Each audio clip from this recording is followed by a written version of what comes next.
né? Então, você imagina o que não está sendo a loucura deste colégio, né? Em que isso está acontecendo, em que isso está acontecendo online.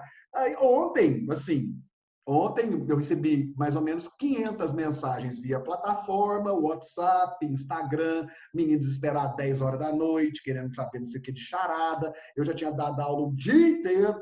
Falei, gente, eu sou doido mesmo, né? É, é, é, a quarentena não está permitindo a presença de nada, tá, Fernanda? Gente, você não tinha ganhado seu prêmio, não, Fernanda? Sério? Foi o grupo que ganhou ano passado. Ah, meu Deus, foi o grupo que ganhou ano passado que recebeu. Você não recebeu o seu até hoje. Ah, meu Deus, não, tem que dar um jeito nisso. Acho que o seu. A Giovana Bessa era assassina na época, exatamente. Então tá.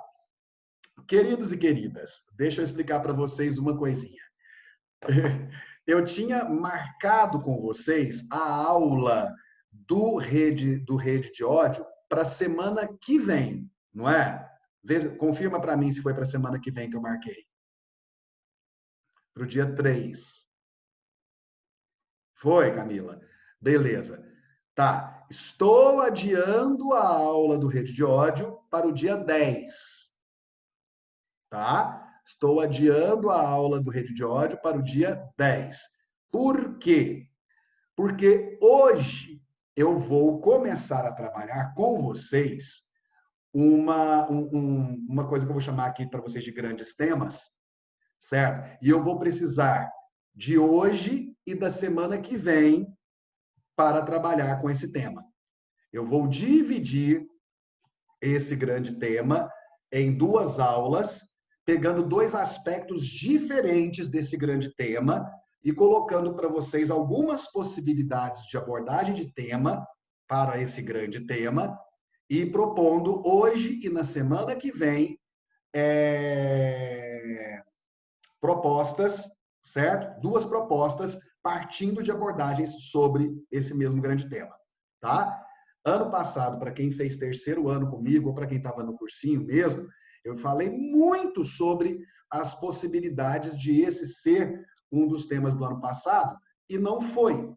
Isso quer dizer que ele continua em alta, tá certo? Isso quer dizer que ele continua em alta, tá bom? Então, rede de ódio ficou para, deixa eu botar aqui, quinta, extensivo, aula, rede de ódio, adiada para 10.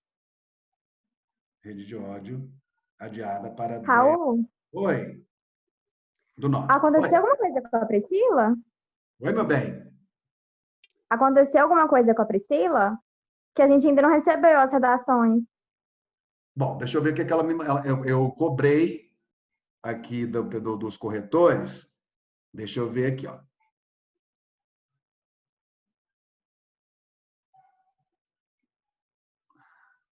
Não, o que ela me disse, ela entregou o tema autismo, tudo, de acordo com ela, e ela vai terminar o tema de. O segundo foi lugar de fala? Isso. Ela termina, ela vai entregar o lugar de fala até amanhã, certo? Ela falou que ela deu uma enrolada essa semana, porque ela estava com muita coisa por conta das avaliações dos meninos, né, do fundamental. E aí ela falou que entrega até amanhã, tá? A segunda proposta. Tá bom, então. Obrigada. Ok? Hoje vocês entregaram a redação do simulado, foi, né? Isso, Hoje, simulado. hoje o simulado. A redação sobre o Google deve ser postada onde? Onde vocês postaram ela, gente? Me conta. Que o Gustavo está falando aqui que não. O Metralha, ele falou que é para postar na plataforma normal. Você vai na parte de atividade e anexa ela. Mas nas atividades Não tem pasta no Classroom, porque estão falando que não tem pasta no Classroom para colocar. Aí você vai, então, nas atividades normais e anexa ela.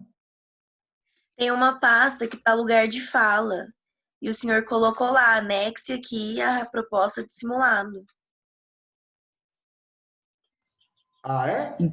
É, porque o senhor postou a aula do lugar de fala. Foi no dia da Aí aula tá lugar lá. de fala que eu passei a proposta do simulado. Aí o senhor coloca lá, anexe a redação aqui, para devolver a redação lá. E anexa a redação do simulado. Aí a gente até mandou no WhatsApp pros meninos. Não, então, tipo, eu fiz uma cagada total, porque, tipo, eu postei nessa do lugar de fala a redação do lugar de fala. Pois Não, é, mas eu lá acho, tá gente, lá. mas eu acho que lá na descrição da atividade eu tinha colocado aula gravada sobre lugar de fala, e aí coloquei a proposta de redação do simulado. Acho que está escrito lá isso. Ah, E a do lugar de fala é pra postar onde, então? Não, é porque outra aula que ele foram mandou. 2 aulas, gente. 2 semanas atrás, eu comecei a falar sobre lugar de fala, certo? E passei. Não, peraí. Qual foi a sequência? Primeiro foi lugar de fala e depois foi simulado, certo? Teve autismo antes. Pois é, mas assim, eu comecei a falar de lugar de fala e eu passei a redação do simulado ou de lugar de fala primeiro? Lugar de fala. Foi lugar de fala primeiro, certo? O senhor postou 13 de agosto, a do lugar de fala, que era pra gente anexar lá. E na quinta-feira passada, o senhor postou do simulado. Só que o senhor colocou o nome lugar de fala, porque foi a aula que o senhor deu. Que foi a da semana passada. Porque vamos Isso. lembrar, gente, vamos lembrar, vocês entregaram a redação de lugar de fala sem a gente ter discutido o tema. Lembra? Foi a primeira vez que a gente fez isso. Eu falei, façam a redação, aí nós vamos discutir o tema. Se você quiser alterar alguma coisa na sua redação, você entrega até à tarde. Foi assim, não foi? Sim, Raul, só que, tipo, eu acabei de entrar aqui no Classroom até para ver isso, tem, tipo, depois, né, que voltou às aulas, tem 2, tem aqui, retorno ao autismo, e tem outro, projeto de texto mais introdução ao tema, só tem esses 2. Aí, Não, Gustavo, nessa lá parte tem assim todos os tópicos. Aí embaixo de todos os tópicos tem uma pasta que chama Raul. E tá lá. Eu não sei onde você tá entrando, mas pelo computador dá pra ver. Você está entrando no celular ou computador? Tô olhando pelo computador, eu acabei de achar aqui esse negócio. Achou? lá embaixo. Aham, graças a Achou? Deus. Então tá. Essa ficou um pouco confusa mesmo, gente, porque a discussão do tema foi no dia que vocês entregaram a redação, tá? Mas a gente falou aqui durante a aula, falando, gente, vocês entenderam? Papapá, papapá. Tá? Então, no final das contas, a redação do lugar de fala está. A redação do simulado que vocês entregaram hoje, que estão entregando hoje, está na postagem da semana passada, certo? Não, na verdade tem 2 pastas. Então dá pra você saber qual é qual. Então é só procurar nas pastas do Raul aí, é isso, né?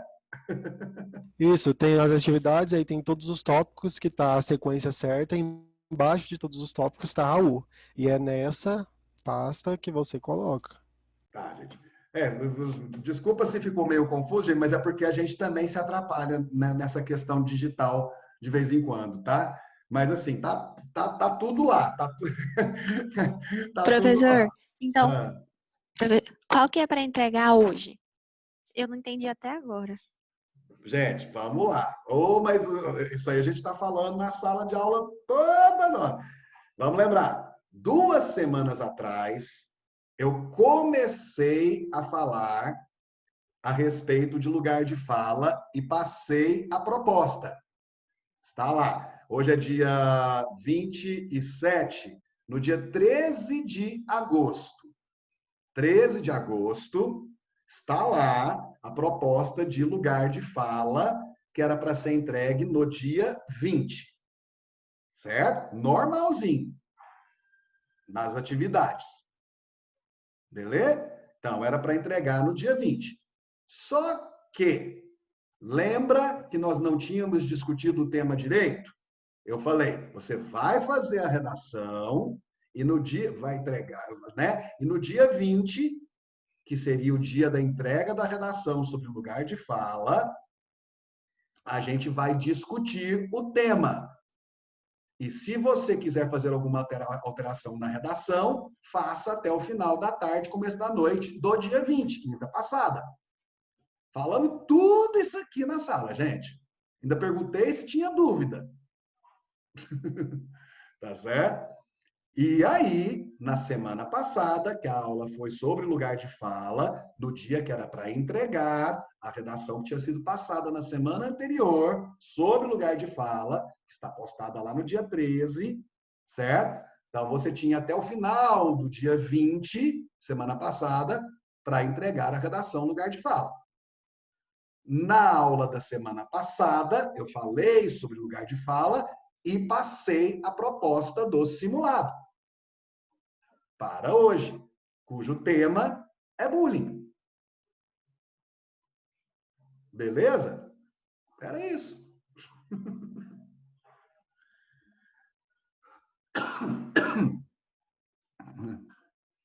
Foi avisado mesmo, professora. A bagunça que fizemos foi só com as pastas. Tá. Ok, tá? Beleza. Tá bom. Às vezes, mas é a questão, às vezes, né? Porque como teve 2 momentos do lugar de fala aí, né? Vocês podem ter se confundido né, e aí eu posso ter me embaralhado um pouco também, e aí deu isso. Mas agora tá tudo entendido, gente, direitinho? Se tiver alguma dúvida, fala, por favor. Pra não Tudo ficar... certo, professor. Agora eu entendi. Ok. Então, chance. Então, vamos lá. Tchuf.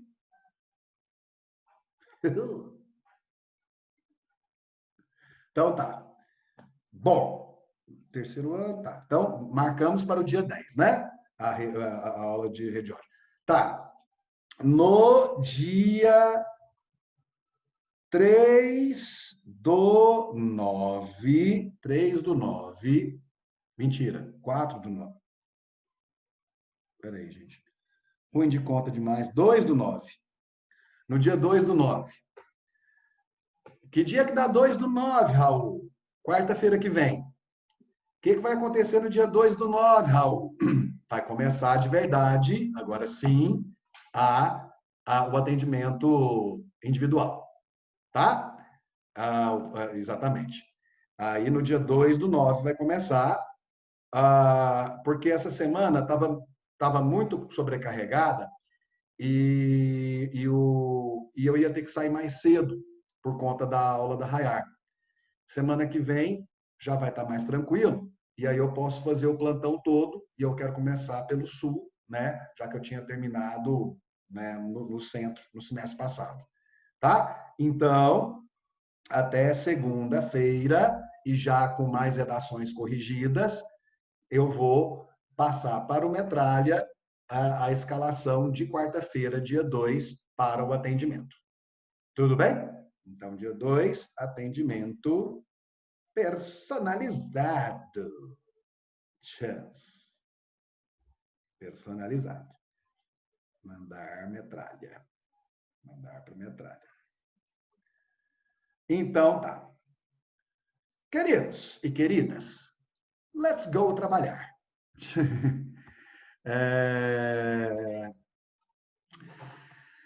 Raul, por que você resolveu adiar o rede de ódio?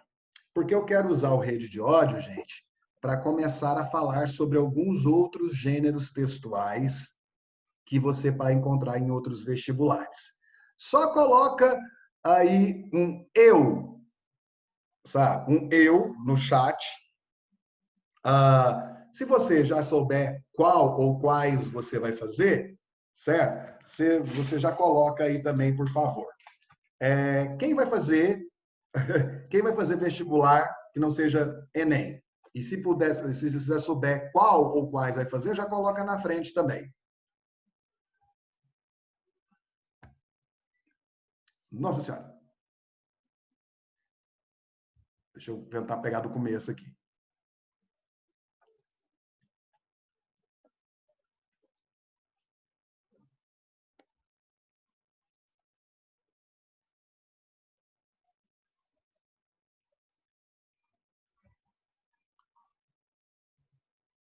Unicamp, Unesp.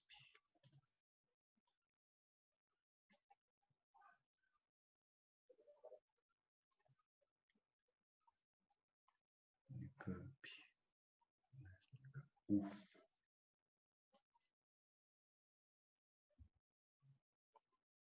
UF, Unesp, UNB. FUVEST. Perfeito. Ah, gente, vocês me deixam muito feliz. Por quê? Porque vocês vão fazer exatamente nas universidades, nos vestibulares nas universidades que eu estava pensando em contemplar dentro dessa aula de gêneros.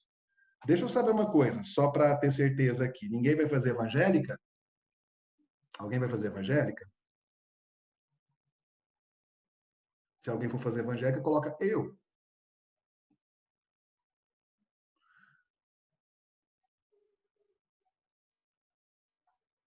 O EA, não. O EA, não. Pois é, eu quero saber. O EA é o quê? É evangélica? Ah, não, tá. É estadual do Amazonas? Estadual do Amazonas. Eu estou perguntando da evangélica, é porque ela tem uma proposta de redação que também é um pouco diferenciada das outras. O EG ninguém vai fazer, não, gente? O EG ainda existe? Como é que tá o EG, hein? Judiação com o EG, gente. Muita gente vai fazer o EG? Tá. Alguém que vai fazer o EG aí, porque os vestibulares o geral e o de medicina são diferentes, não são? São, certo? Alguém vai fazer o EG sem ser para medicina? Você vai fazer para quê, Natália?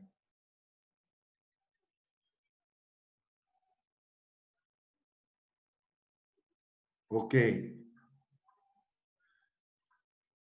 Então tá. Porque em que eu vou me basear para fazer essas orientações relacionadas aos outros gêneros? Eu vou me basear nessas provas que vocês estão me mandando aqui, tá certo? Eu vou pesquisar todas elas, algumas eu já conheço bem, tipo a Unicamp, tipo a UFO, tipo a UNB, tipo a FUVEST, tipo a UEG, mas eu não conheço, por exemplo, a UEA, né? Para a gente ver, para que a gente consiga colocar dentro, né, do mês de setembro, né, esses gêneros que costumam cair, o tipo de temática que costuma cair, né, o discurso da universidade, o que se espera da redação daquela universidade, né, você entende bem o que é discurso da universidade quando você pensa, por exemplo, na redação, na diferença entre a redação da Unicamp da UNB e da FUVEST, né, ou a diferença de uma redação da UNB e do ITA, tá certo? Então é importante você entender o discurso da universidade para você entender o que se espera, né, do texto e do tipo de abordagem, né, das temáticas nessas universidades. E é o que eu falei para vocês. Para quem vai fazer apenas Enem, isso aqui vai só enriquecer, gente. Certo? Por quê? Porque você já tem o formato do Enem ciente, você já tem isso absorvido na sua cabeça. O que você vai ver vai ser para enriquecer possibilidades de estratégias argumentativas, mostrar para vocês como é que funciona um gênero textual, tarará, e isso ajuda, inclusive, na parte na prova de linguagens. Por quê? Na prova de linguagens do Enem, cai muito sobre características de outros gêneros, sobre características de discurso, intencionalidade discursiva, o que né, a crônica faz, o que um artigo de opinião jornalístico faz, certo? Então, vai ser muito bacana em termos de amplitude de conhecimento a respeito de tessitura textual, certo? De produção textual, nesse mês de setembro, no qual nós vamos fazer esse leque, abrir esse leque aí, tá certo? E eu quero fazer isso a partir da aula de rede de ódio. Então, como é que a gente vai fazer? Hoje eu vou passar para vocês uma redação sobre um grande tema. Semana que vem, segunda parte da aula de grande tema, né? Com outra abordagem e outro tema em cima desse grande tema. Dia 10, rede de ódio. Possibilidades de temas que estão ali. E eu começo, então, a trabalhar as propostas a partir dessas diversificações, né, de gêneros que a gente tem nessas universidades. Tá certo? Beleza? Então, aí, isso, setembro vai ser assim? Sim. Outubro, a gente volta para o Enem e nele se agarra para todo o sempre. Vai ser um bom passeio para vocês.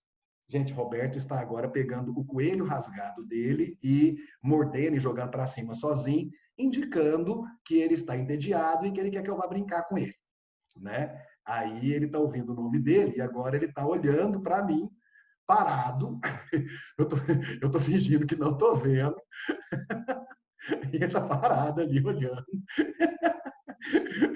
Assim.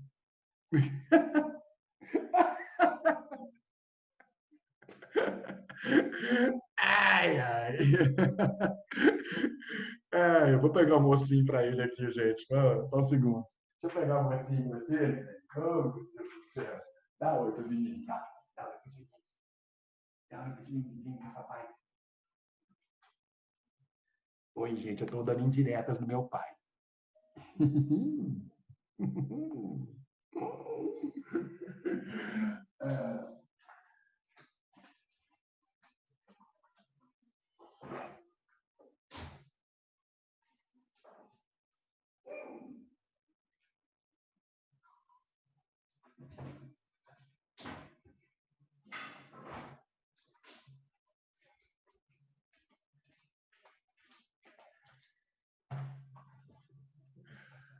Ai.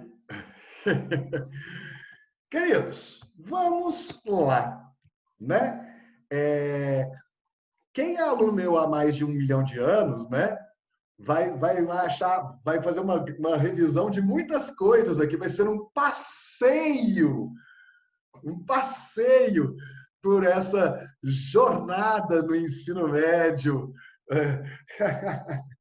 né, que a gente vai fazer aqui, tá certo? Meninos, uma coisa que é importante a gente ter em mente em relação ao Enem é que nós temos os chamados grandes temas, né? Vamos pensar aqui quais são alguns grandes temas. Inclusão é um grande tema, tá certo? É um grande tema que, inclusive, faz parte do discurso da própria, né, redação do Enem. O discurso da inclusão, do respeito aos direitos humanos, certo? Então, você vai ter na história do Enem muitos casos de propostas que falavam sobre inclusão. Isso faz com que alguns temas, como, por exemplo, a questão do autismo, se tornem temas bastante relevantes e possíveis de cair no próximo Enem, né? Então, beleza. Da mesma forma, se tem a ideia de inclusão, tem-se também a necessidade de inclusão, a inclusão passa pela ideia de tolerância, né? E também, obviamente, pelo problema da intolerância. Então, esse discurso, tolerância, inclusão, sempre está muito próximo. É um grande assunto, um grande tema do Enem, que vai ter propostas relacionadas. A gente pega a questão dos caminhos para combater o racismo, dos caminhos para combater a intolerância religiosa, a questão da inclusão dos surdos no sistema educacional, né? Constantemente você tem essa possibilidade, né, de cair algo relacionado a inclusão e exclusão, tolerância e intolerância, certo? Falei questão do autismo, mas a questão das pessoas que com deficiência física, certo? Que é uma coisa que muita gente acha que tem chance de cair há muito tempo, falando sobre problemas de acessibilidade nas cidades, né, em relação a essa questão da inclusão das pessoas com deficiência física, certo? Isso é um tema que não cai de moda, tá, gente? Então, né, quando a gente for fazer a maratonona dos temas lá em outubro, que a gente vai ficar 2 meses fazendo maratona de tema, eu vou colocar esse aí lá, que é um tema que eu tenho certeza absoluta que você já fez redação sobre ele, né, inclusão de pessoas com deficiência, mas que é um tema que continua atual, que continua possível. Então, é bom treinar, certo? E quanto mais seguro você estiver em relação ao modelo do Enem, ao que você precisa fazer, estiver acostumado a tirar notas 1000 ou 980 ou 960, se você, dentro dessa experiência que você já tem, você repetir temas que você já trabalhou, só que fazendo agora com mais eficiência, né, vai ser bacana para você como forma de o quê? De lembrar aquelas abordagens e de treinamento mesmo. A pergunta da Natália, tem chance de cair sobre deficiência, mas de forma particular? Tem, já caiu, né? Já caiu a questão dos surdos. A gente está falando agora da possibilidade de cair sobre autismo, certo? Agora, e a questão da pessoa com deficiência também não deixa de ser um pouco mais particular, né? Deficiência física, certo? Porque entraria muito essa questão, não da coisa cognitiva, né? Da dificuldade de cognição, mas principalmente a questão da mobilidade e da acessibilidade, né? Colocando essa ideia de que a sociedade ela ainda está engatinhando nesse processo de deixar os espaços urbanos ou mesmo os meios de transporte acessíveis para as pessoas que são portadoras de deficiência motora, certo? Então, quer dizer, tem muita coisa relacionada, né? Eu posso pensar, Raul, será que eles vão falar, tipo assim, a inclusão no sistema educacional de pessoas cegas? Já fizeram igualzinho com surdos, não é nada impossível, certo? Mas talvez a coisa pegue um espectro um pouco diferente, né? A questão da mobilidade e acessibilidade para as pessoas com deficiência motora, ou a própria questão do autismo, que está muito em alta, certo? Muito em alta. Mas tudo é possível. Por quê? Exatamente porque inclusão, tolerância é um dos grandes temas do Enem. Outros grandes temas, gente. Sustentabilidade. Faz muito tempo que o Enem não trabalha com sustentabilidade. Na verdade, a única vez na história recente que o Enem trabalhou com sustentabilidade foi quando colocou. Gente, tem um helicóptero da polícia procurando alguém aqui, está assim, praticamente posando na sacada. Barulho.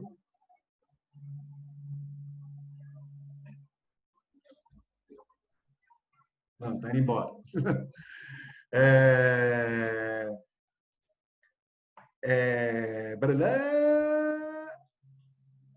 Sustentabilidade. A única vez que recentemente eles colocaram essa questão foi quando teve que refazer, né? O que eu aprontei, Raul? O que você aprontou, Raul? Ai, Raul. Foi quando eles colocaram na segunda aplicação do Enem de um ano X aí, o tema da água, que sempre tinha sido o tema que todo mundo falava que ia cair, que ia cair, que ia cair, que ia cair, cair, nunca caía, aí caiu numa segunda postagem, né, por conta lá, acho que lá do Ceará, né, a prova ter vazado. Então, sustentabilidade é um tema muito forte, a questão do meio ambiente é uma questão muito forte, né, mas assim, parece que não engrena no Enem, e assim, não estou falando só da questão desse governo, não. Nos governos anteriores também não caiu. Certo? Questão, por exemplo, de matriz energética limpa, de fontes, né, de fontes energéticas limpas, é uma coisa que envolve, assim, né, que durante um bom tempo todo mundo achou, esses são os temas mais importantes. De tanto não cair no Enem, o pessoal começou a desistir desses temas. Mas está aí, é um grande tema. Certo? A questão da mobilidade urbana, a questão da humanização dos espaços urbanos, tornar a cidade um lugar mais humanizado para se viver, Isso é uma coisa também muito discutida, tá certo? Então, quer dizer, é um tema que não dá para você simplesmente ignorar. Da mesma forma, questões que envolvem violência, né? A violência, ela pega um espectro imenso aí, né? A violência na forma de preconceito, né? A violência na forma, né, na violência das cidades, a violência urbana, né? A violência racial, a violência a violência nas escolas, a violência, enfim, né? É também um grande tema, certo? Humanização do espaço é acessibilidade. A acessibilidade, Fernanda, faz parte da humanização do espaço. Mas muito que se fala, né, de humanização do espaço urbano passa pela ideia de a cidade ter mais lugar de convivência, certo? De transformar aqueles espaços desumanizados, né, estressantes, sem verde, sem local de confraternização, de convivência, em lugares que possam ter mais isso. Por exemplo, praças e parques fazem parte desse processo de humanização do espaço urbano? Sim. Ciclovias fazem parte desse processo? Sim. Fechar as avenidas nos finais de semana para que seja um lugar de convivência faz parte desse processo? Sim. A revitalização de espaços para a convivência faz parte disso? Sim. Tem um caso muito clássico disso, que é a chamada High Line, lá em Nova York. Você já ouviu falar da High Line? Alguém já ouviu falar da High Line? Se alguém já tiver ouvido falar, fala aí. O que é? Não? A High Line, gente, era tipo um viaduto que foi que parou de funcionar, porque começaram a construir tantos prédios que esse viaduto passava praticamente ali na cara dos prédios ali, sabe? E aí, então fecharam esse viaduto e transformaram esse viaduto num lugar de convivência. Plantaram árvores, jardins, fizeram um café, certo? Então, as pessoas que trabalham naqueles prédios, na hora do almoço, né, que são pessoas que trabalham o dia inteiro fora de casa, na hora do almoço, ou na hora de tomar um café, na hora né, descem ali para a Highline, tem lugar para sentar, tem plantas, tem lugar para você comprar um cachorro quente, para tomar um café e tal, e isso virou um espaço, e assim, isso em meio aos arranha-céus de Nova York, certo? Então, aqui, né, a Highline, ela virou um exemplo de humanização dos espaços urbanos, um lugar para você respirar no meio do caos das grandes metrópoles.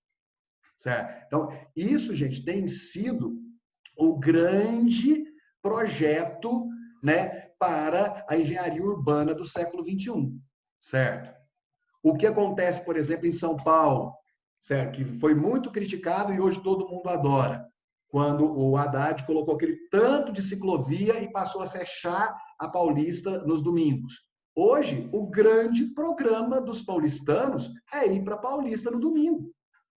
Certo? Aquele tanto de gente, tudo quanto é tipo de gente, tudo quanto é tipo de música, né? Coisa vendendo, você compra, você vai em show e não sei o quê, e anda de bicicleta, e paquera, e bebe, e vai, sabe? É o manche de São Paulo, a Paulista no domingo. Certo? Então, quer dizer, essas questões também. Mas vamos deixar esse assunto para quando a gente for falar de, né, espaços urbanos. Mas já deu para entender o que significa, né? Beleza. E assim vai, gente. Nós temos inúmeros temas. Um dos temas que tem um foco que ainda não foi contemplado de forma suficiente, de forma eficiente no Enem, envolve a questão da juventude, da infância e da juventude na sociedade contemporânea. Certo?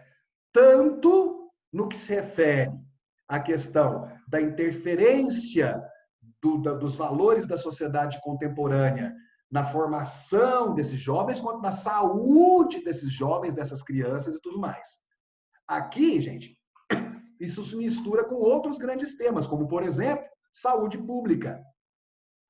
Saúde pública. Tem vários temas que têm a ver com isso? Tem. Certo? A questão, por exemplo, da obesidade. Certo?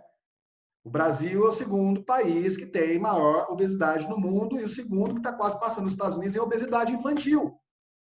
Isso tem a ver com o tema infância no século XX? Tem. Mas tem a ver com saúde urbana, com saúde pública também? Tem. Isso é um problema que precisa ser resolvido, né? Cadê as políticas públicas relacionadas ao combate a isso? Certo? Também é importante no que se refere à saúde pública uma outra coisa que tem a ver com infância e adolescência e juventude, que são as questões relacionadas à saúde mental das crianças e dos jovens. Crianças que estão se sentindo cada vez mais oprimidas por um cotidiano que não deveria ser de criança, com excesso de atividades, que vão gerar, por conta exatamente desse tipo de pressão, adolescentes que estão submersos em ansiedade e depressão, que é o que aconteceu com a geração de vocês. Certo? Submersos em ansiedade e depressão. Né? Eu estava fazendo a dinâmica do assassinato com os meninos, a quantidade de menino que mandou mensagem para mim, Raul, esse negócio vai me matar, eu tô quase morrendo de ansiedade, não sei o quê. Aí teve uma menina que falou sério para mim, Raul, eu tô tendo crise de ansiedade cada dia. Eu falei, meu Deus do céu. Certo? Então, você vê como que a coisa é séria. Sabe? A coisa é realmente séria. E, fora essas questões, se a gente se foca, né, principalmente na questão do jovem também, essa questão do como o jovem tem sido importante ao longo das décadas, no que se refere à luta pelas transformações sociais e pela tentativa de tornar o mundo um lugar melhor. Certo? Então, jovem, juventude, infância, etc., tudo isso forma um grande tema que ainda não foi explorado pelo Enem e que, portanto, tem muita chance de cair? Com certeza. Oh, eu não acho que tem muito a ver, não sei o quê. Claro, você é um especialista de Enem, né, tal. Assim como tem certeza que no ano passado você tinha certeza que ia cair cinema. Vai lá. Vai lá. Então, meninos, a gente vai então para essa primeira parte que tem exatamente a ver com a questão dos jovens. Eu vou pegar um aspecto desse tema hoje. Na semana que vem eu vou pegar outro aspecto. Aí eu vou mostrar para vocês, né, no final da aula de hoje, vai ter assim, no próximo capítulo, aí a gente vai ver quais são as abordagens que eu vou fazer na semana que vem sobre o tema. Hoje eu vou passar já uma proposta relativa a essa primeira abordagem? Sim. Na semana que vem, outra proposta relacionada à abordagem que eu vou fazer na próxima aula. Tá certo? Mas é o tipo da coisa, gente. Tem tanto tema aqui, que não vai dar para fazer um tema para cada possível abordagem. Eu vou colocar as possibilidades de abordagem e você, se você quiser treinar e tudo mais, eu posso até depois fazer, tipo assim, criar pelo menos uma frase temática para cada uma das abordagens. Posso tentar fazer isso para a semana que vem. Tá certo? Mas eu vou fazer uma proposta, tá certo? E depois, lá na frente, na maratona, eu vou colocar no nosso termômetro, né? Vou colocar no nosso termômetro várias coisinhas sobre possibilidades de como isso pode cair no Enem. Tá bom? Beleza? Então, vamos lá. Então, o nosso tema hoje é vocês. Oh! E eu também, porque juventude está aqui. E eu continuo muito jovem, na verdade. Né? Eu falei que eu me recuso a envelhecer. Chance. Deixa eu então compartilhar a tela. Fiz um menino garoto. Gente, eu fiz um material bonitinho para vocês sobre isso, viu? Se prepara porque vai ser uma enxurrada de informação. Então, se você está procurando repertório sociocultural na sua vida, bem-vindo a esse material que deveria estar lá em cima e não aqui embaixo. Vai lá. Então, vamos lá. Tá. Primeiramente, meninos, eu quero colocar aqui para vocês aqui o seguinte, certo? Isso aqui, essa aula, ela é aula de história, ela é aula de literatura, ela é aula de sociologia, ela é aula de redação, ela é aula de filosofia, ela é aula de história da cultura e da arte, tá certo? Então, tem assim, um pouquinho de repertório, tá? Um pouquinho. Bora lá. Meninos, coloquei aqui, ó. Jovens, identidade, papel social e desafios da juventude no século XXI.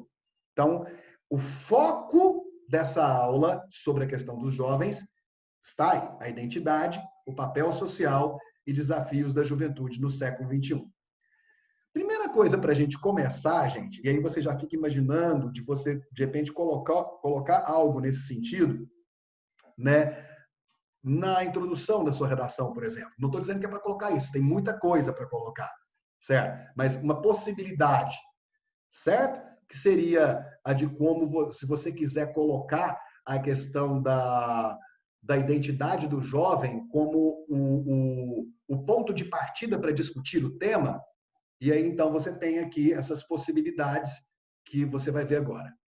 Por exemplo, a identidade do jovem. Gente, a invenção da adolescência, sociologicamente falando, remete ao pós-guerra.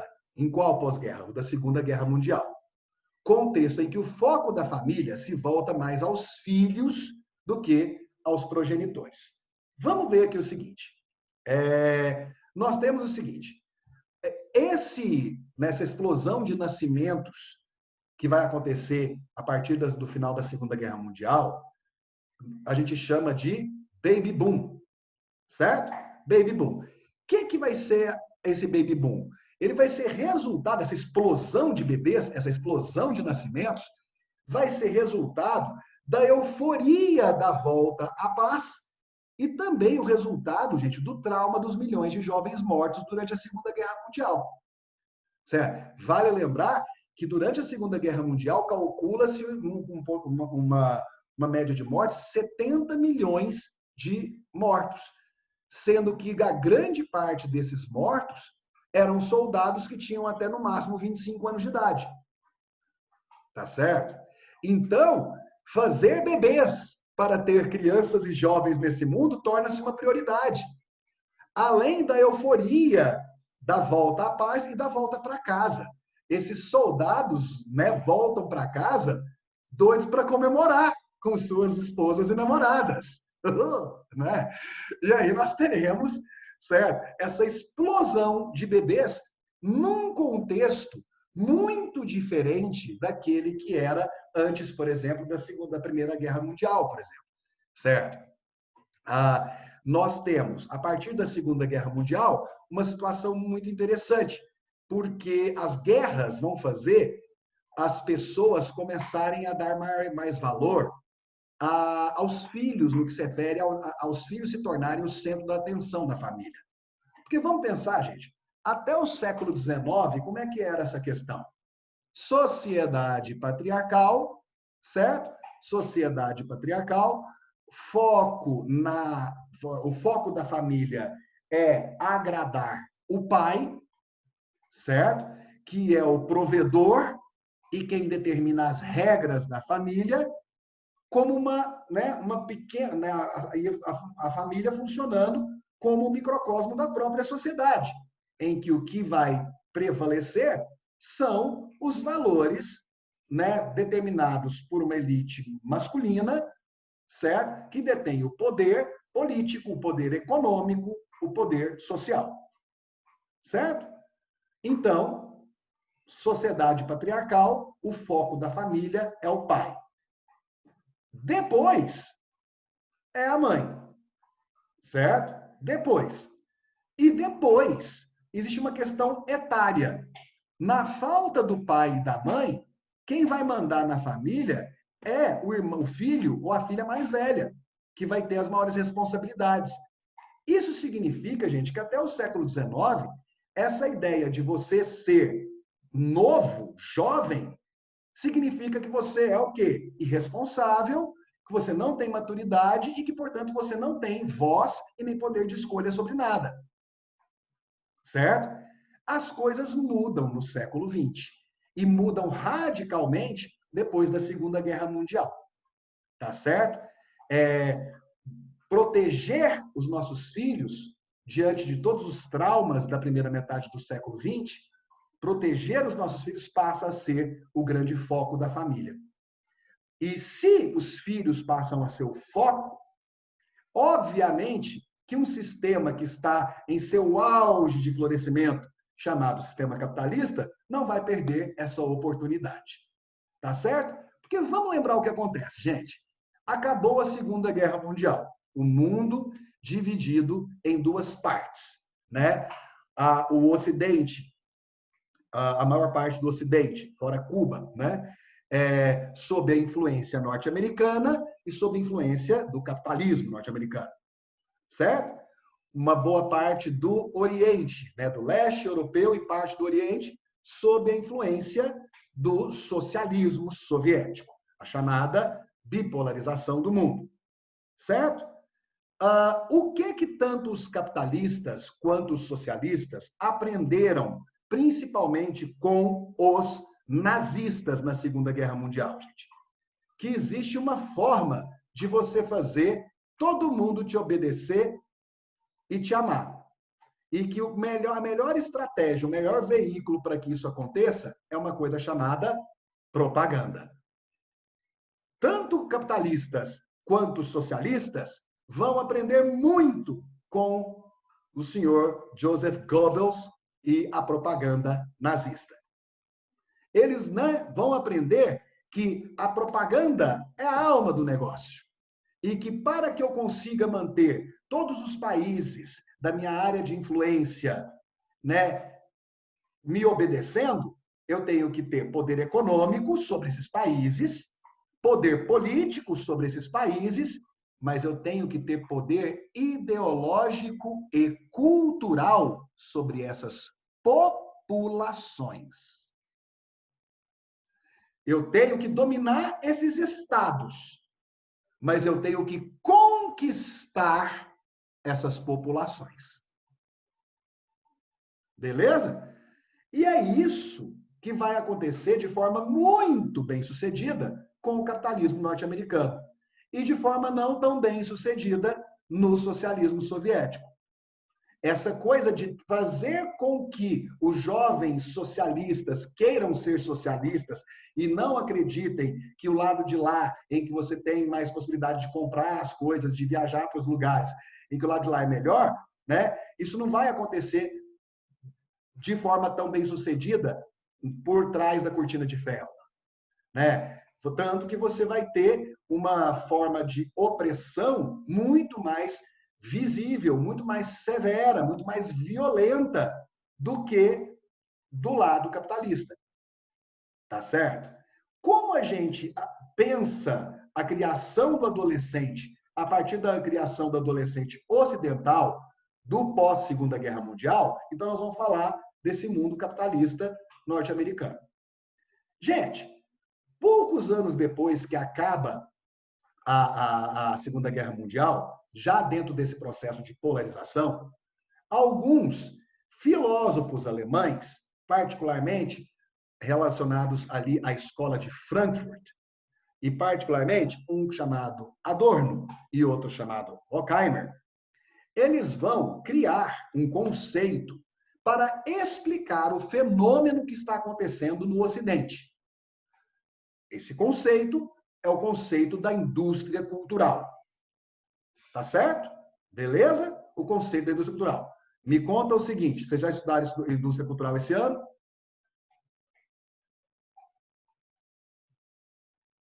Não? Quem vai dar isso para vocês? É o David que dá aula para vocês ou o Dumas? Dumas? Beleza, ok. Então, não vou falar sobre indústria cultural como um todo, mas vou dar pelo menos ali uma referenciazinha para aqueles que não sabem exatamente o que significa isso, Então, deixa eu voltar a compartilhar aqui com vocês. Então, vamos lá. Olha só. Nós temos, então, a invenção da adolescência, sociologicamente falando, que remete ao pós-guerra, Segunda Guerra Mundial. Contexto em que o foco da família se volta mais aos filhos do que aos progenitores, saindo daquele modelo patriarcal em que apenas a vontade do pai determina o que a família vai fazer. Né? Isso vai ser catapultado por essa imensa onda de nascimentos chamada de baby boom. Essa moçada aqui, gente, vai ser criança e pré-adolescente nos anos 50 e vai ser adolescente, jovem, adulto nos anos 60. Se você imagina como essas gerações jovens dos anos 50 e 60 foram importantes, você entende que porque eles são chamados de baby boomers, ou seja, aqueles que nasceram a partir do baby boom. Tá bom? Tá. Esse é o momento também, gente, em que Adorno e Horkheimer estão avaliando o nível de influência da indústria de entretenimento, da indústria de serviços e lazer, né, projetada pelos Estados Unidos dentro de uma visão capitalista, e como que essa indústria cultural vai fazer corações e mentes nessa época. Principalmente vai fazer a cabeça dos novos mercados de consumo, a saber, as mulheres que passam a querer ter eletrodomésticos e querer ter televisão em casa e começam a ter mais voz, inclusive incentivadas pela própria indústria cultural, e os jovens que passam também a querer ter seu próprio estilo de vida, que passam a querer usar uma roupa que é diferente da roupa que o pai usa, que passam a gostar de um estilo de música e de uma estética que não tem mais a ver com a dos adultos, mas também não tem a ver com as crianças. Então, o que o jovem vai criar nesse momento? A sua identidade. A sua identidade visual, a sua identidade como estilo de vida, o seu gosto, e é quando esse jovem vai se diferenciar, né, do que é uma criança e do que é um adulto. E como ele se diferencia, ele vai também, obviamente, questionar.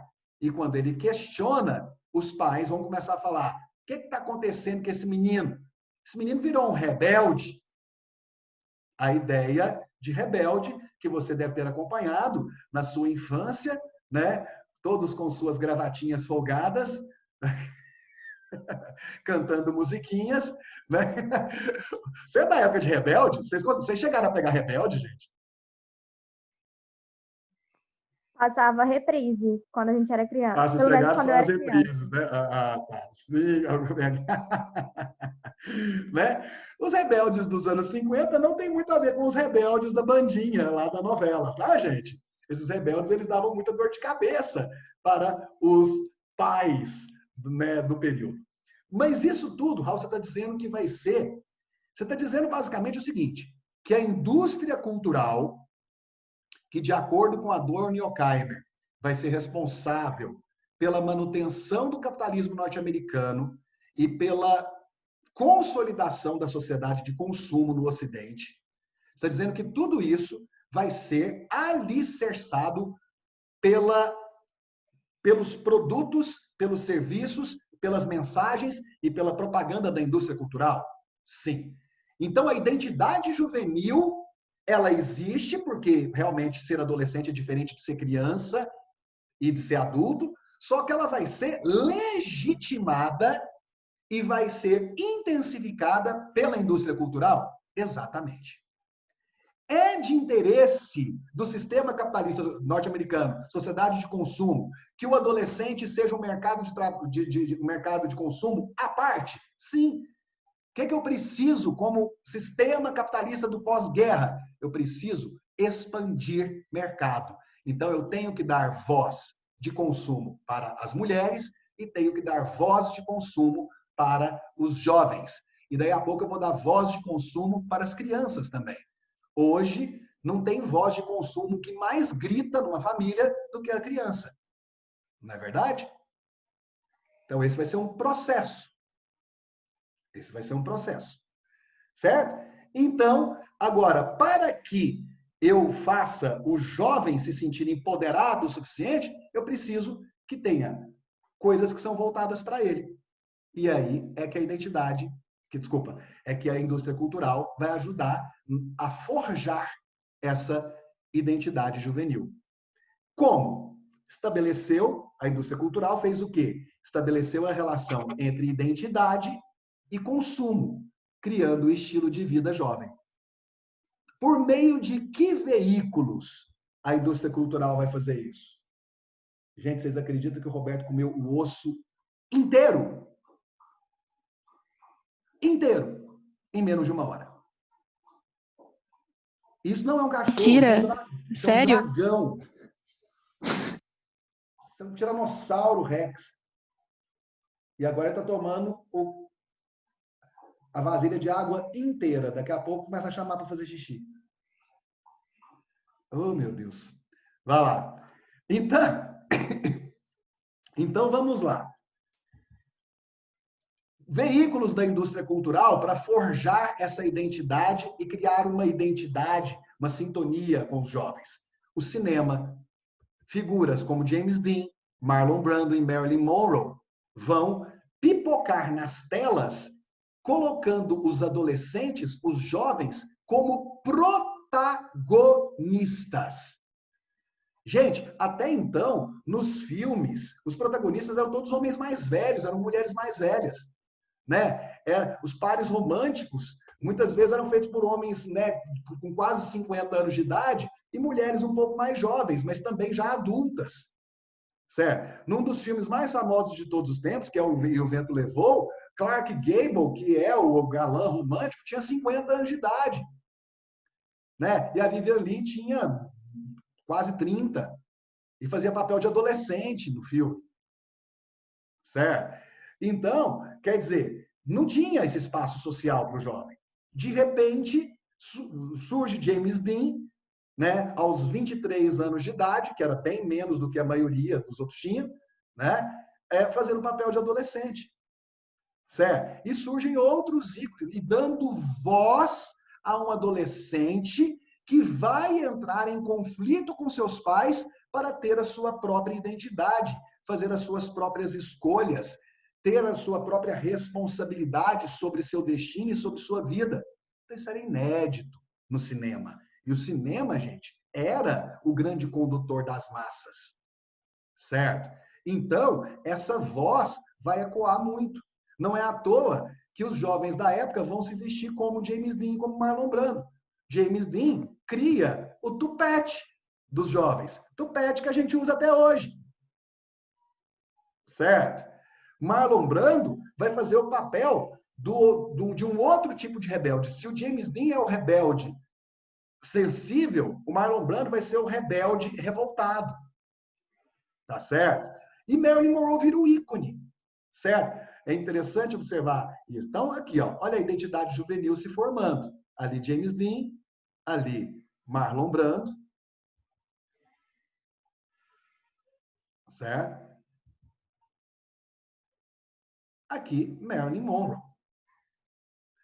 Certo? Vão ser ícones. Assim, teve um cara que vai entender muito bem isso, que é um carinha chamado Andy Warhol.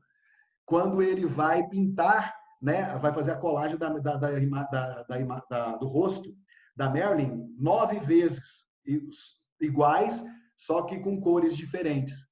Roberto, vai para lá. Vai para lá. Opa! Vai.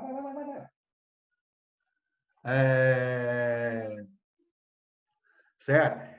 Mostrando que, na verdade, criou-se um padrão na época que era representado, que era ilustrado pela Marilyn. Certo? Tem um filminho, gente, um filminho bobinho, uma comédiazinha, que chama A Garota do Calendário, se não me engano. Não me lembro se é exatamente esse o nome. Que conta a história se passa nos anos 60, um grupo de amigos, né, está fazendo um bota fora para um dos amigos que está indo para a Guerra do Vietnã. Certo? E aí, esse amigo que está indo para a Guerra do Vietnã, é apaixonado na Marilyn Monroe, completamente apaixonado. E aí os amigos resolvem que vão fazer ele conhecer a Marilyn Monroe antes dele ir para o Vietnã, para ele poder ir feliz. E eles vão então procurar investigar onde que está a Marilyn Monroe, onde que ela mora, onde não sei o quê, numa época que não tem internet, que não tem paparazzi, tem nada, né?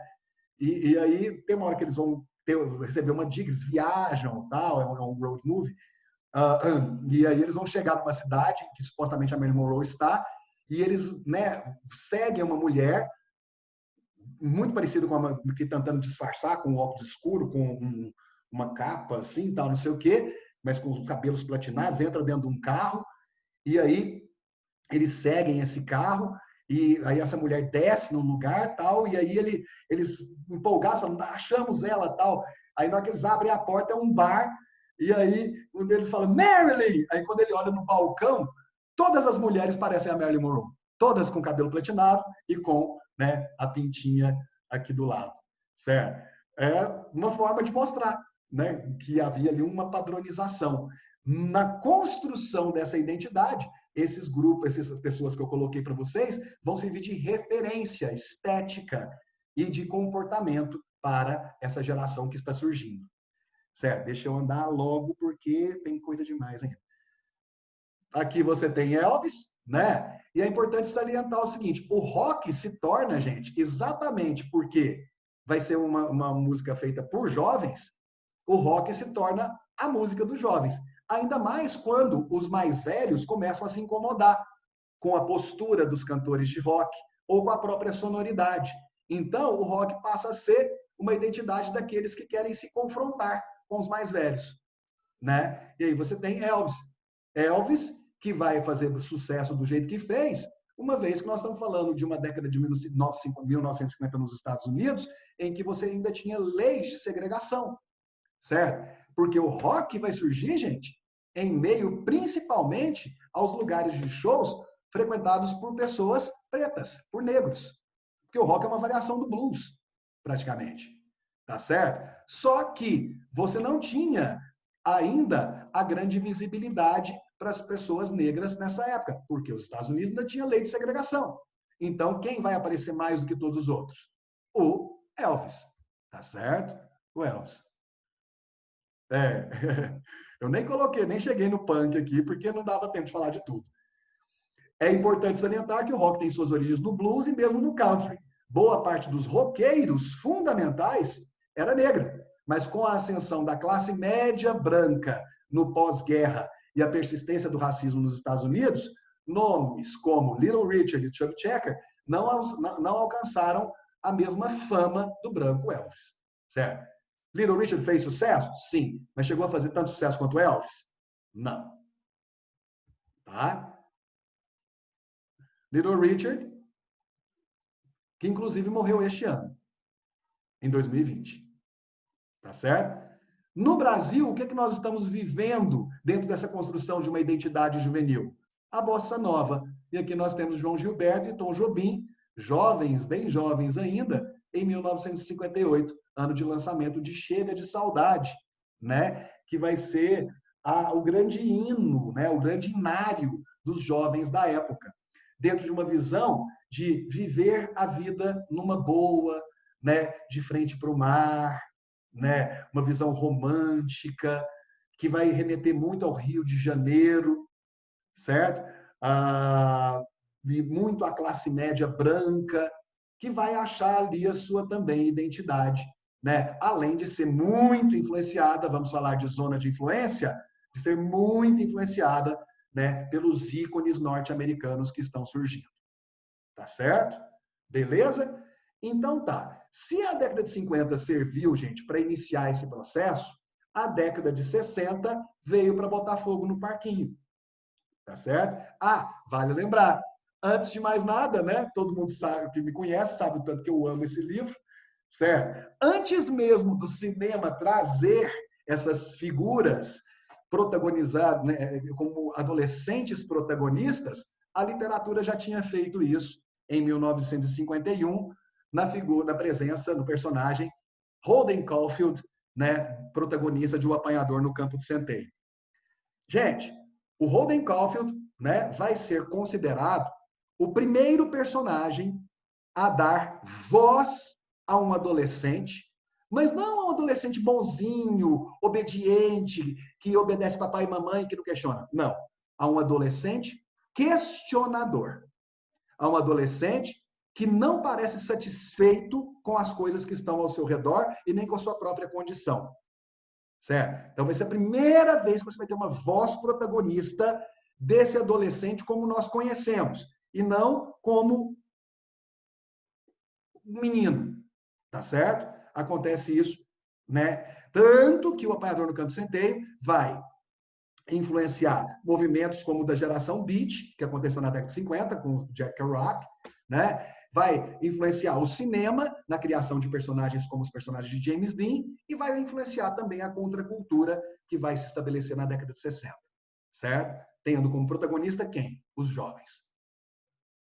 E aí vem a década de 60. O que acontece na década de 60? Aqui, o Apanhador no Campo de Centeio e uma ilustração do personagem principal, do Holden Caulfield. Para aqueles que não foram alunos meus em anos anteriores, esse é o meu livro favorito do mundo. Sou completamente apaixonado por ele e por esse personagem. Tá certo? Na moda, você vai ter a popularização da calça jeans e da jaqueta de couro e da camiseta Hering branca. Indicando ali, gente, agora um novo visual. O adolescente não vai se vestir mais como os seus pais.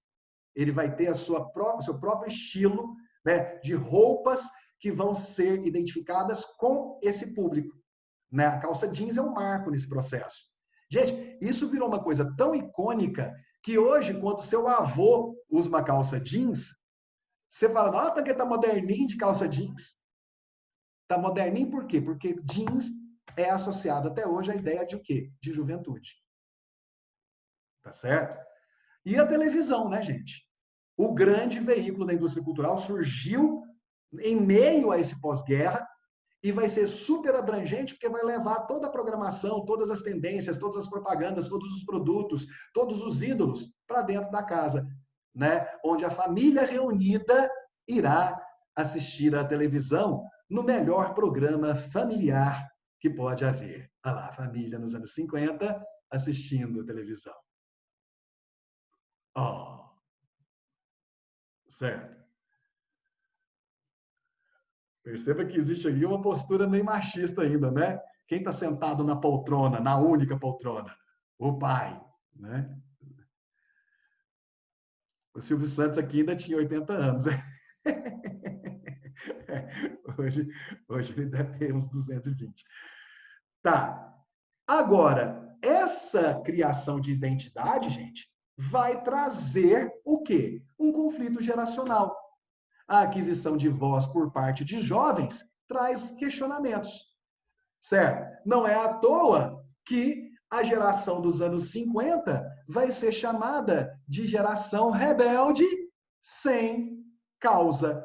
Os pais vão ver o menino que antes era super obediente, agora começa a questionar tudo, né? E depois de discutir com o pai, vai se trancar no quarto.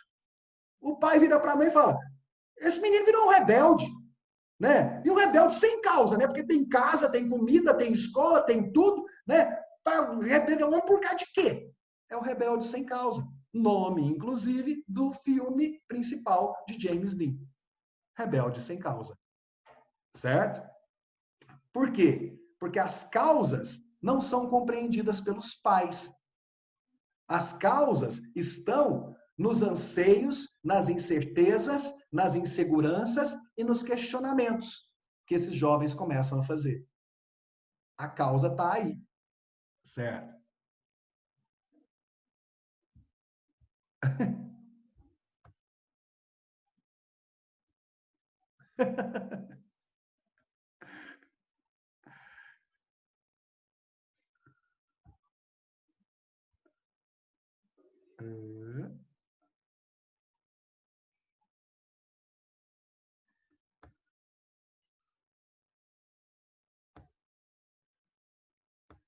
Peraí, deixa eu voltar lá. Ô, Carol, sua câmera está aberta. É para ficar aberta mesmo?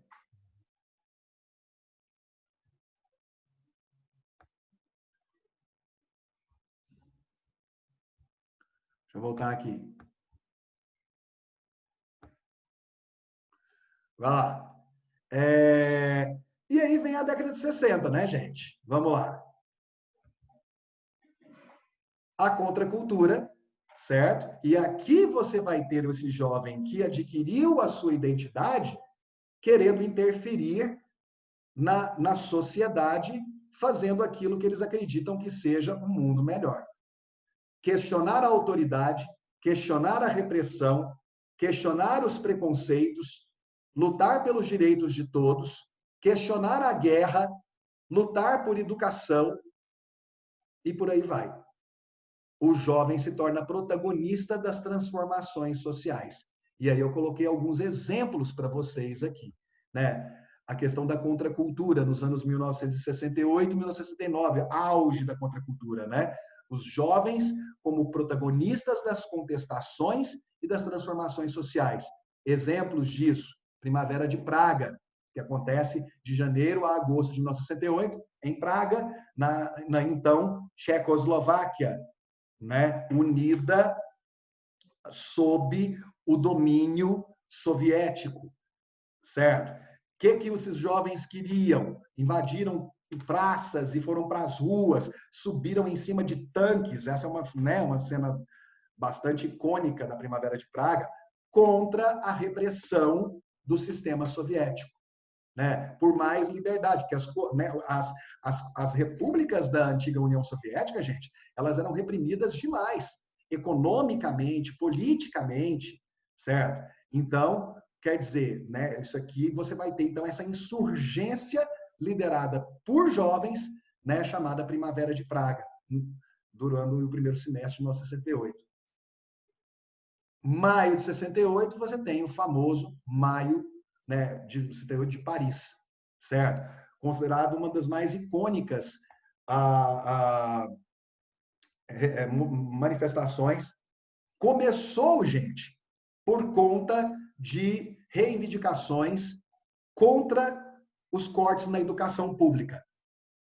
E foi começando a pegar uma coisa, outra coisa, de repente, já era um movimento cultural, já era um movimento contra preconceitos, contra o moralismo, contra não sei o quê, contra o fechamento da Cinemateca, onde os jovens intelectuais gostavam de se reunir em Paris, e de repente virou essa loucura, certo? Maio de 68. Passeata dos 100 mil no Rio de Janeiro, em 26 de junho de 1968. Esse que está falando com a mão assim, né, é o Vladimir Palmeira, considerado um dos maiores, se não o maior representante, né, dos movimentos estudantis dos anos 60 no Brasil, certo? Vladimir Palmeira. Essa história, gente, do ano de 1968 é contada num livro que é uma obra-prima, chamado nada mais, nada menos que 1968, o ano que nunca acabou, o ano que não terminou, o ano que não terminou, certo? Tem a fotinha dele aqui agora. Eu tinha falado para vocês seguirem 3 páginas para referência de repertório sociocultural, resenha de filmes, livros, documentários, séries. Eu tinha falado? Tinha falado ou não? Tinha? Pois é. Tem uma resenha minha sobre esse livro, né, o 1968, lá no Literamas. Eu vou colocar de novo as páginas aqui para quem quiser seguir, né? Vocês que ficam sempre pedindo tanto repertório sociocultural, é uma forma de você ter feed de repertório sociocultural todo dia, gente, essas 3 páginas. Tá bom? Esse é o livro do Zvenir Ventura, O Ano que Não Terminou. A página não é minha, eu só colaboro. Olha lá. A obra de referência para compreender. Mas eu colaboro, eu escrevo lá. Olha lá. A obra de referência para compreender esse período da história brasileira e a participação dos jovens nesse processo. Gente, outra coisa de 1969, né, da década de 60, Woodstock, né? De 15 a 18 de agosto de 69, o rock, o movimento hippie, a negação dos valores da sociedade burguesa, as experimentações sexo, drogas, rock and roll, e o protesto contra a guerra do Vietnã e a favor da paz e contra qualquer forma de preconceito. Tá certo? Né? Woodstock entra aqui. Aí uma imagem de Woodstock. Aqui, gente, entra Stonewall, né? Que vai ser o movimento, a rebelião dos homossexuais contra os ataques policiais no bar que eles frequentavam, que é considerado o início do movimento, né, de orgulho LGBTQI a mais. Você tem, né, a queima dos sutiãs na Universidade de Atlantic City, que deu um novo gás para a questão do feminismo, certo? Você tem várias coisas. No Brasil, nós estamos vivendo a era dos festivais. Os festivais eram o lugar de expurgo, de exorcismo. E, particularmente em 68, todo mundo queria que essa música ganhasse, certo? Geraldo Vandré canta o hino da juventude da época, para não dizer que não falei de Flores, que todo mundo conhece como Caminhando e Cantando, e que faz uma conclamação à ação, ao jovem se transformar em agente de mudança contra a repressão. Vem, vamos embora, que esperar não é saber. Quem sabe faz a hora, não espera acontecer. Certo? E essa música, que estava aclamada por todos no Maracanãzinho, ficou em segundo lugar. E hoje já se tem confirmado o seguinte: um general ligou para a organização do festival e mandou falar que essa música não podia ganhar. E aí, isso chegou ao júri, certo? Inclusive, tinha a atriz Ruth Escobar, que fazia parte do júri, se não me engano, e ela mesma deixa eu falar pra gente, não pode ganhar a música de Geraldo Vandré. E aí colocaram ela em segundo lugar. Certo? Isso é um pouquinho antes dos chamados anos de chumbo, que começam com a assinatura do AI-5. Tá bom? Gente, aí eu faço essa queda do individualismo, essa ideia da AIDS e tudo isso que vai fazer se perder esse momento de protagonismo do jovem nas transformações. A perda das ideologias vai ser um dos principais motivos para isso. Tanto que nos anos 80, Cazuza canta que ele quer o quê? Uma ideologia para viver, certo? Uma causa pela qual lutar. Mas os heróis dele morreram de overdose e os inimigos dele estão no poder. Certo? Então, você vai ter essa descrença, né, em relação ao jovem como protagonista com o fim das ideologias e dos ídolos nos anos 80. E aí você tem os anos 90. Gente, só mais 2 minutos, tá? O fim da Guerra Fria, o início da aldeia global e da internet, trazem um novo sopro de otimismo. E os jovens experimentam um novo tipo de hedonismo, viver pelo prazer de viver, marcado pelas festas de música eletrônica em ambientes abertos, as chamadas raves, né? Então, aqui nós temos uma cena icônica, que é a da queda do Muro de Berlim, na virada dos anos 80 para os anos 90, e nós temos uma rave na Bahia, com a galera bem louca. E uma coisa que virou muito comum na época, né? A coisa dos dreads e das tranças, né? Sendo usada pela galera que curtia essas festas de 2, 3 dias nas praias, né? E tudo mais. Então, gente, aqui nós falamos desse papel da juventude nesse processo. E principalmente no que se refere à participação do jovem nas transformações sociais. É disso que fala o nosso tema de hoje. Tá? Na semana que vem, a gente vai para outra questão. A geração millennial e sua relação com a tecnologia. A questão da nomofobia, dos relacionamentos e da ansiedade. Tá? Aí a gente vai para uma outra abordagem do tema jovens. Tem muita coisa aí, gente? Tem muita coisa? Tem, né? Então, tá. Qual é a frase tema de hoje? Deixa eu compartilhar aqui rapidinho, então, com vocês.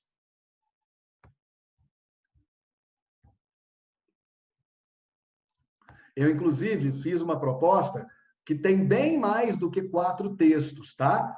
Só para servir mais de elementos de motivação para vocês. A proposta é Juventude, Contestação e Mudança. O papel dos jovens nas transformações sociais. Juventude, Contestação e Mudança. O papel dos jovens nas transformações sociais.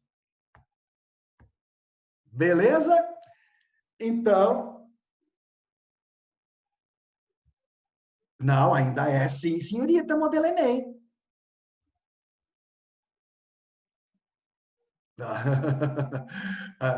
Aí você vai falar assim, Raul, mas eu estou tendo dificuldade de achar a problematização. Beleza? O que você vai ter que fazer? Levantar essa questão da problematização. Tá?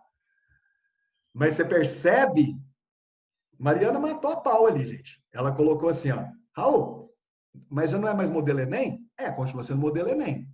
Mas você percebe que a frase temática já não parece tanto com o modelo Enem? Vamos ver como é que você vai fazer. Tá? Raul, você está só complicando a nossa vida, né? Gente, eu quero preparar vocês para qualquer coisa que aparecer. Essa que é a ideia.